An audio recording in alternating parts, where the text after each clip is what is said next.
सदर लोकसभा सीट से इंडिया गठबंधन के उम्मीदवार अखिलेश प्रताप सिंह की प्रेस कॉन्फ्रेंस। 5 न्याय 25 गारंटियों से बदलेंगे देश की तस्वीर।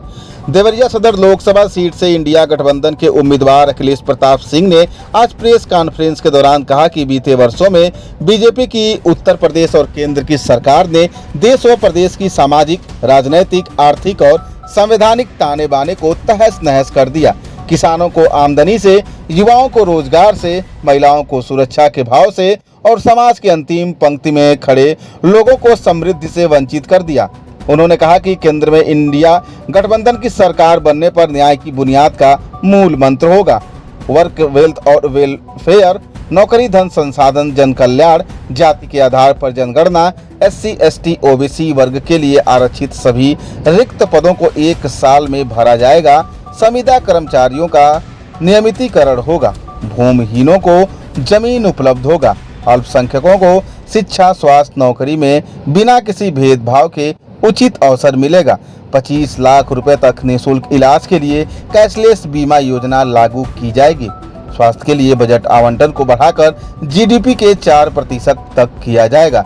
युवाओं को पहली नौकरी गारंटी। 25 वर्ष से कम उम्र के प्रत्येक डिप्लोमा धारक या स्नातक के लिए 1 साल के प्रशिक्षु कार्यक्रम के तहत 1 लाख रुपए प्रतिवर्ष के मानदेय के साथ दिया जाएगा। 30 लाख रिक्त पदों को तत्काल भरा जाएगा। स्टार्टअप के लिए प्रत्येक जिले को 5,000 करोड़ रुपए दिया जाएगा। सभी सरकारी परीक्षाओं के लिए आवेदन शुल्क समाप्त किया जाएगा।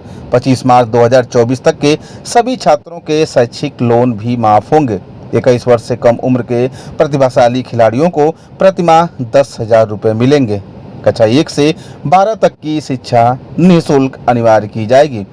अग्निपथ योजना को समाप्त कर पुनः पूर्ण रूप से सामान्य भर्ती की जाएगी। आंगनवाड़ी की संख्या दोगुनी कर 14 लाख अतिरिक्त नौकरियों के अवसर भी पैदा किए जाएंगे। GDP में मैन्युफैक्चरिंग की हिस्सेदारी 14% से बढ़ाकर 20% तक की जाएगी। असत्य बोला है, लोगों को भरमाया है, जुमलेबाजियां की हैं, अपने सत्ता के लिए सिर्फ इधर उधर की बात की है। 10 साल होने के बाद भी केंद्र और प्रदेश की सरकार अपने सरकार की किसी उपलब्धि का जिक्र नहीं कर पा रही है। रोजाना वो लोग वही अपने पुराने एजेंडे पे जो उनका समाज को किस तरह से बांटा जाए, राज किया जाए या ध्रुवीकरण किया जाए, सांप्रदायिकता के मायने किस तरह से फैला करके लोगों को मुख्य मुद्दों से ध्यान भटकाया जाए, अपने ही वादों से कैसे ध्यान भटकाया जाए, पूरी बीजेपी इस पे आमदा है। आप लोगों को कांग्रेस पार्टी जर्नलिज्म के लिए भी, जर्नलिस्टों के लिए भी जो समस्याएं हैं उसके लिए भी हम लोग व्यवस्था हैं, क्योंकि मीडिया एक ऐसा स्तंभ है जो सरकार को आईना दिखाता है और उससे सरकार यदि ईमानदार है तो मीडिया के आईने से जो दिखा रहा है उससे अपने आप को सुधार करके जन कल्याणकारी योजना या जनहितकारी सरकार चला सकता है। लेकिन आज ऐसी सरकार दिल्ली में नहीं है। उससे अगर असहमत है, कोई पत्रकार यदि लिख दे रहा है कि मिड डे मील में भात में और माड़ में नमक मिला के दिया जा रहा है तो उसको गिरफ्तार कर दिया जाता है। 1.5 दर्जन से ऊपर पत्रकार यूपी में उनकी हत्याएं हो चुकी हैं।